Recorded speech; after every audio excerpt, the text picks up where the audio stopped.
Assalamualaikum warahmatullahi wabarakatuh. Bismillahirrahmanirrahim. Alhamdulillahilladzi faddala bani Adam bil ilmi wal amal. Wassalatu wassalamu ala Rasulillah wa la haula wa la quwwata illa billah ma ba'du. Yang saya hormati dosen pengampu mata kuliah Sejarah Sosial Intelektual Pendidikan Islam ANI Bapak Dr. Maimun SHI MPDI dan juga seluruh teman-teman mahasiswa pasca sarjana Jaya Madura yang saya hormati dan saya banggakan. Alhamdulillah pada kesempatan kali ini kita masih diberi kesehatan oleh Allah sehingga kita semua bisa tetap melaksanakan kewajiban. Salah satu kewajiban sebagai umat Islam yakni thalabul ilmi, mencari ilmu. Mudah-mudahan ilmu yang kita pelajari menjadi tambahan ibadah, menjadi tambahan ilmu yang bermanfaat bagi agama, manusia dan bangsa, dan menjadi ilmu yang barokah untuk kita bersama.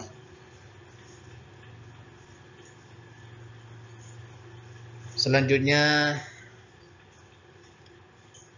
pada kesempatan kali ini saya diberikan suatu topik pembahasan tentang metode pembelajaran pendidikan pada masa awal dan juga pertengahan Islam, yang mana ini merupakan bagian dari mata kuliah Sejarah Sosial Intelektual Pendidikan Islam.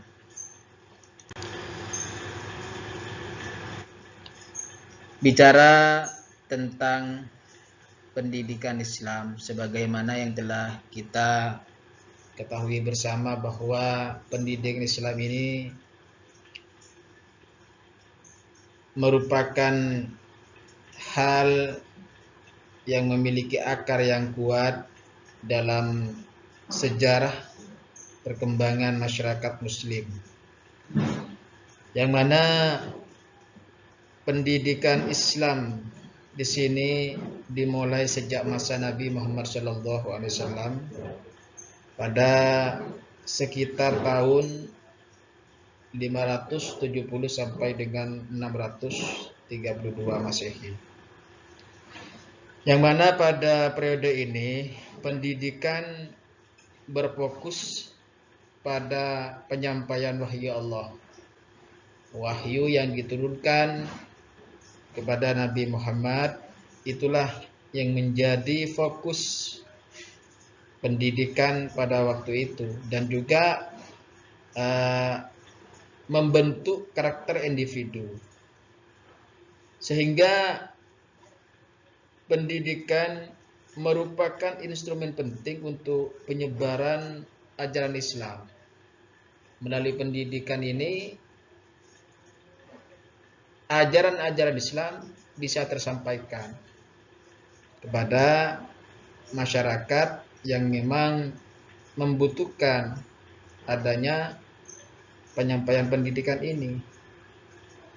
Tentu yang disampaikan pada waktu itu tidak hanya mencakup pada aspek spiritual saja, melainkan juga mencakup sosial dan juga moral, sehingga Nabi Muhammad melalui pendidikan ini berusaha membangun masyarakat yang berakhlak, berbudi pekerti, dan juga menjadi masyarakat yang berpengetahuan yang luas.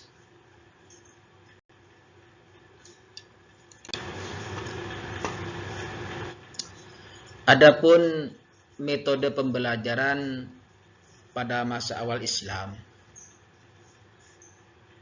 yaitu ada beberapa pendekatan, salah satunya yaitu dengan metode talaki, kemudian metode musyawarah, dan juga metode hafalan.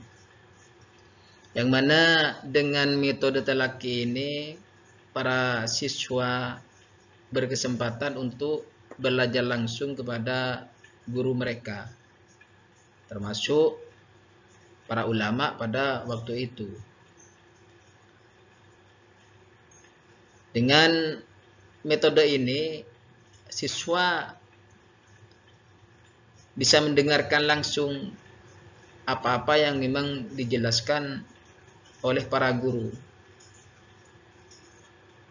Dan juga mereka berkesempatan untuk menanyakan ilmu atau pendidikan yang belum mereka pahami. Tentu metode ini sangat efektif pada masa itu karena keterbatasan akses terhadap tulisan. Jadi pada waktu itu untuk media bisa menulis itu sangat sulit. Sehingga pengajaran secara lisan menjadi dominan.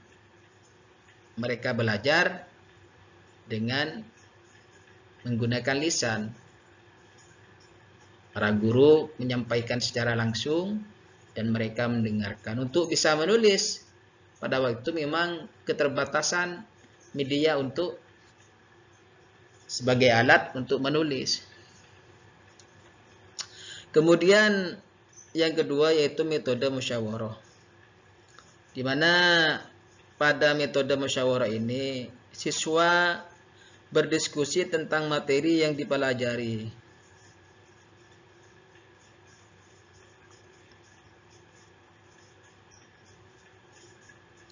Mereka juga berkesempatan dengan metode musyawarah ini saling bertukar pandangan, bertukar pendapat, bertukar pikiran, sehingga antara mereka bisa memperkaya pemahaman. Proses interaksi ini, yakni dalam metode musyawarah, ini mampu untuk mengembangkan cara berpikir mereka. Dengan metode musyawarah ini mereka bisa berpikir kritis dan juga argumentatif. Karena memang mereka berdiskusi antara satu dengan yang lainnya. Yang sangat penting dalam pendidikan Islam. Hal-hal yang memang sangat penting dalam pendidikan Islam.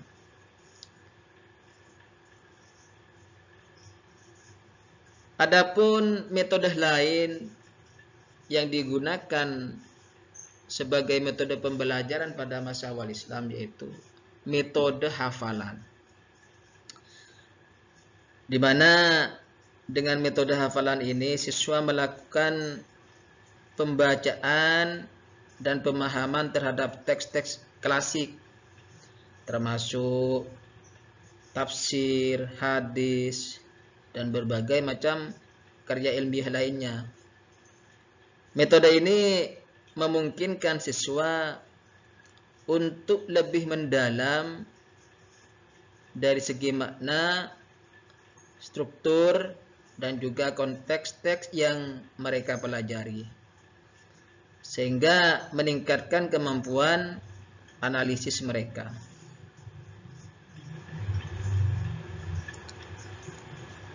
Tentunya fokus yang sangat dikedepankan pada waktu itu yaitu pada penghafalan Al-Quran dan juga hadis.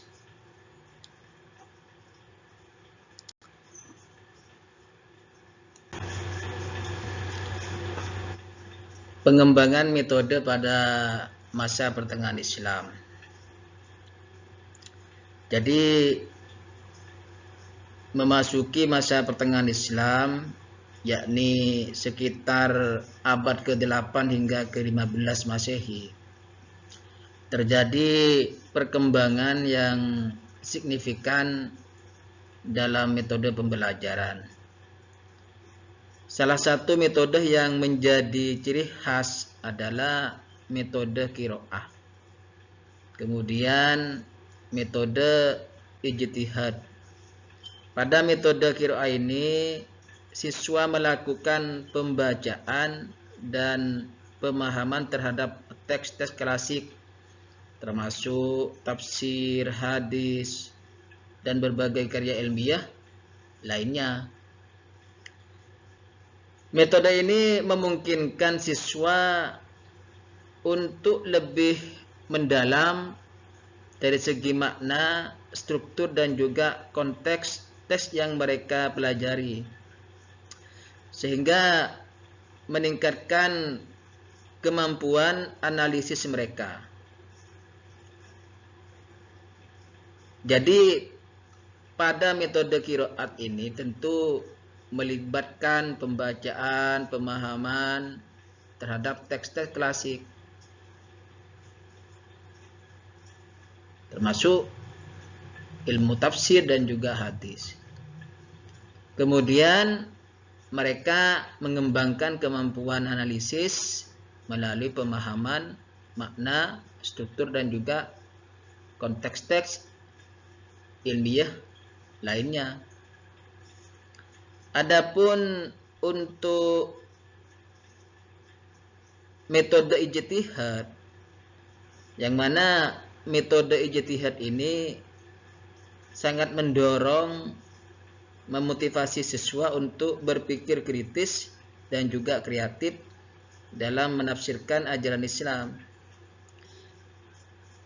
sehingga melalui metode ini siswa diajarkan untuk menghasilkan pendapat dan kesimpulan berdasarkan pemahaman pribadi yang mendalam terhadap teks agama yang mereka ajari. Jadi mereka berijtihad setelah mereka banyak belajar, kemudian mereka melakukan ijtihad untuk menghasilkan pemahaman dari apa yang telah mereka pelajari. Artinya menghasilkan pendapat dan juga kesimpulan berdasarkan pemahaman pribadi yang mendalam terhadap teks ilmu yang mereka pelajari. Tentu metode ini sangat penting untuk mengembangkan kemampuan berpikir mandiri dan juga menanggapi berbagai masalah yang dihadapi masyarakat pada waktu itu. Karena kehidupan terus berkembang, tentu permasalahan juga tidak akan pernah tuntas. Sehingga dengan metode ijtihad ini, masalah-masalah yang dihadapi oleh mereka akan bisa teratasi, tentunya dengan ilmu atau pendidikan. Perkembangan kurikulum pendidikan. Perkembangan kurikulum pendidikan Islam pada masa pertengahan juga sangat signifikan, yang mana sekolah-sekolah atau madrasah pada waktu itu sudah mulai dibentuk sebagai lembaga pendidikan formal yang terstruktur, yang mana di madrasah ini siswa mempelajari berbagai disiplin ilmu seperti ilmu fikih, ilmu tafsir, ilmu hadis, bahkan ilmu umum seperti matematika, astronomi, dan juga filsafat. Sedangkan materi yang diajarkan tidak hanya terbatas pada ajaran agama, tapi juga mencakup ilmu pengetahuan umum, menciptakan integrasi antara ilmu agama dan juga ilmu dunia. Jadi sangat memungkinkan adanya perkembangan kurikulum pendidikan yang mana pada masa itu mampu untuk membentuk madrasah. Madrasah ini muncul sebagai lembaga pendidikan formal yang terstruktur, sehingga dengan adanya pendidikan formal ini yang mereka dapatkan dari pendidikan tidak hanya pendidikan agama, melainkan juga pendidikan umum seperti ilmu matematika, ilmu astronomi, ilmu filsafat dan lain sebagainya. Sehingga dengan kondisi yang seperti itu mampu menciptakan integrasi antara ilmu agama dan juga ilmu umum. Pengaruh kebudayaan dan ilmu pengetahuan asing. Jadi kondisi pada saat itu terus berkembang, sehingga adanya pengaruh dari kebudayaan dan juga ilmu pengetahuan seperti dari Yunani dan juga Persia. Ini sangat memberikan kontribusi besar terhadap pengayaan kurikulum pendidikan Islam. Seperti cendekiawan Muslim, Al-Khwarizmi dan juga Ibnu Sina, mereka sangat memberikan sumbangsih yang besar dalam pengembangan ilmu pengetahuan.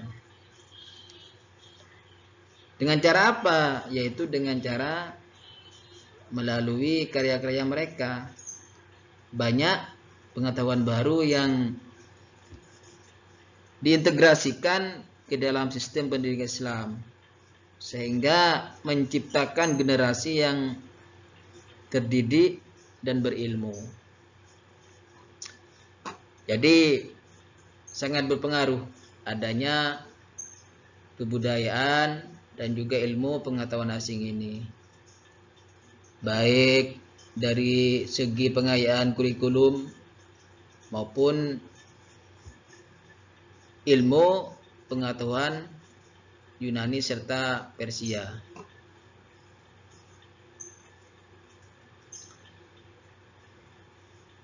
Mereka para kontribusi dari cendekiawan Muslim seperti Al-Khwarizmi, Ibnu Sina sangat memberikan sumbangsi yang besar dalam pengembangan ilmu pengetahuan.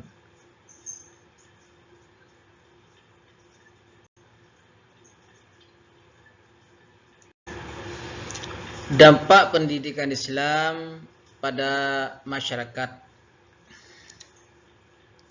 Jadi dengan adanya kemajuan serta perkembangan baik dari segi ilmu pendidikan maupun pengetahuan, maka ini sangat memberikan dampak sekali, tentunya dampak yang positif terhadap pendidikan Islam pada masyarakat. Sehingga melalui pendidikan individu mereka dibentuk menjadi pribadi yang berakhlak mulia dan memiliki pengetahuan yang memadai. Pendidikan berperan sebagai sarana untuk menciptakan masyarakat yang lebih beradab serta mampu memahami ajaran agama dengan baik, dan juga mereka siap menghadapi tantangan zaman. Jadi sangat signifikan dampak pendidikan terhadap masyarakat. Dengan pendidikan tersebut membentuk masyarakat menjadi beradab. Pendidikan Islam membentuk individu yang berakhlak mulia, memiliki pengetahuan luas, serta berperan dalam menciptakan masyarakat yang lebih beradab dan memahami ajaran agama dengan baik. Mereka juga menjadi insan yang siap menghadapi tantangan zaman. Tentu pendidikan ini berperan sebagai sarana untuk menghadapi tantangan zaman dengan pemahaman agama yang baik.